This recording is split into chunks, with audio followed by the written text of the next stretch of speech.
Unajua, let nobody lie to you. East Africa kuna international artists. Umenelewa? We are all sote tumefika ceiling. Hakuna international artist East Africa. Ai. Chibudenga. Hakuna international to look. Oh, let's keep it real if you all want to keep it real. We zombie. We have tuko na job ya kufanya.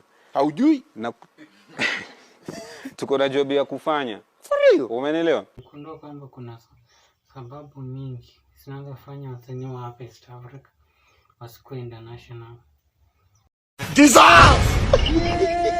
Sababu mingi zinazofanya wasanii wa hapa East Africa wasikuwe international. Sababu ya kwanza ndio magari ni wanawake. Umesikia, wanawake.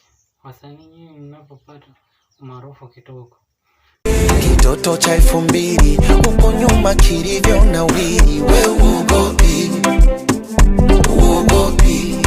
tayari si unaona, hata sijamaliza tayari ameshaanza kusema wale watoto 2000 wanakoje. Angalia sababu ya pili ndio hii. Na pombe starehe ni vitu vya kupita. Tayari ndio hiyo, na hawezi kosa kwa huyu mwamba.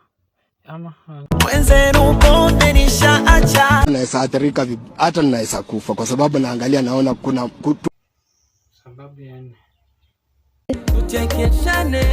hii tabia kucheka cheka kama huyu. Kama huyu. Ona anacheka kama mazuri. Anataka kuwa msanii wa kwanza duniani.